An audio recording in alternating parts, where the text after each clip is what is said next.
Nesta unidade, a ideia é retomar alguns aspectos da unidade anterior, quando a gente falou sobre as narrativas no processo de constituição e de invenção do ser humano e da vida humana, trazendo essas questões para as histórias em quadrinhos, problematizando um pouco, né? Então, nessa primeira parte, o que importa destacar são 4 elementos relacionados à forma como as narrativas ocupam um lugar na nossa vida. Então, relacionando isso às histórias em quadrinhos, né?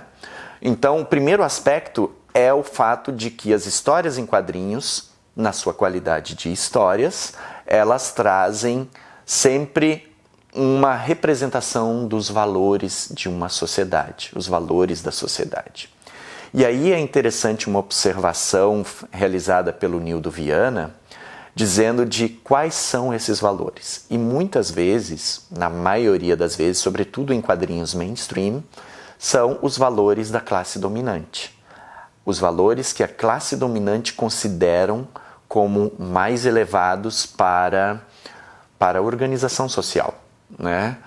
Que o Nildo Viana vai chamar de valores axiológicos, né?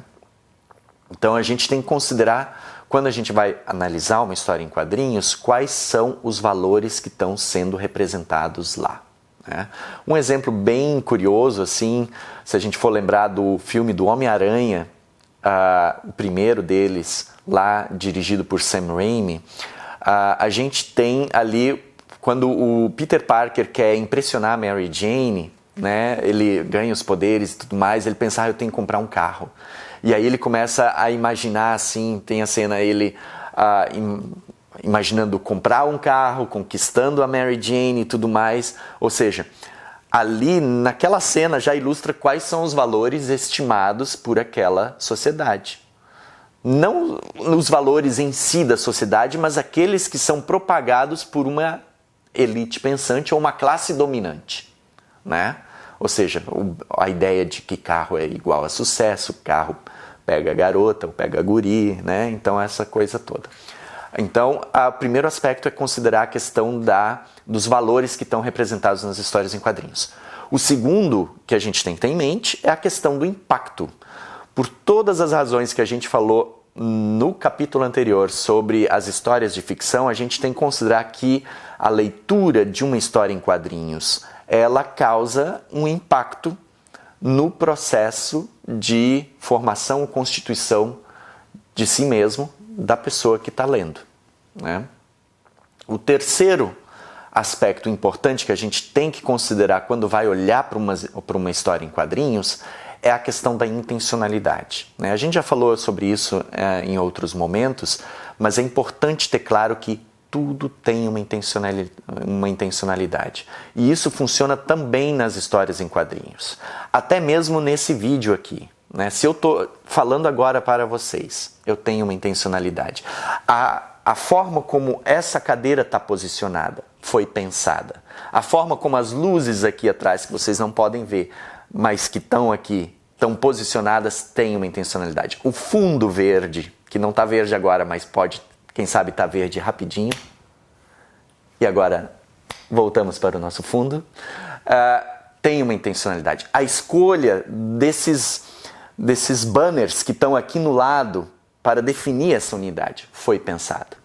Então, se tudo nesse vídeo foi meticulosamente pensado, a menos uma meia fala que eu estou improvisando a partir do conteúdo, assim também acontece com as histórias em quadrinhos, né? Então, tudo na composição de um quadrinho, que vem desde o roteiro, da construção do roteiro, o que vai ter numa página, como essa página vai ser distribuída, a composição que o desenhista vai dar, o que vai acentuar, do colorista e por aí afora, né? Então, tudo é pensado numa construção de uma história, e a gente tem que considerar essa intencionalidade que está por trás, né? Pensar como ela está sendo articulada.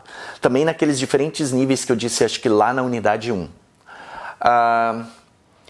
E por fim, a gente tem que considerar na leitura e análise das histórias em quadrinhos que elas são portadoras de um conteúdo, né? Então elas transmitem algo, elas transmitem uma representação de mundo, né? Elas apresentam um mundo a partir de uma determinada perspectiva.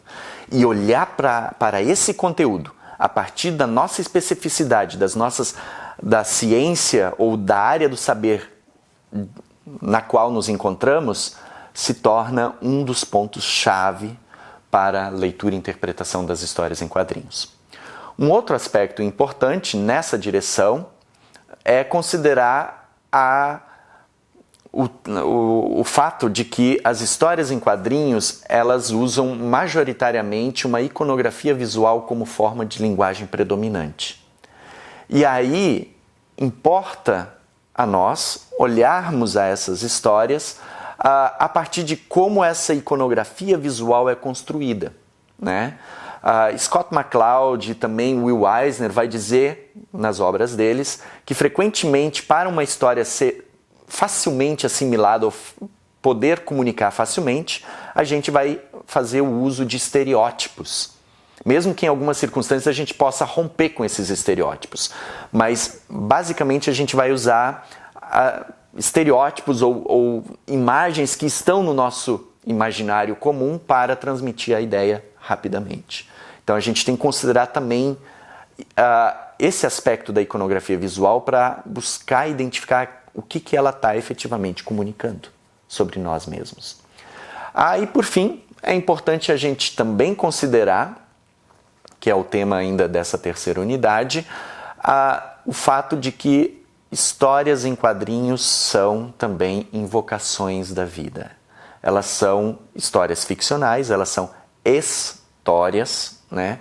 E aí é importante a gente considerar que a premissa de uma história não reside sob o princípio da verdade, daquilo que ela está dizendo, mas sim sob a premissa de invocar as histórias que falam para nós, a nossa biografia, as nossas memórias afetivas e por aí vai. Tá certo? Bons estudos e até o próximo vídeo.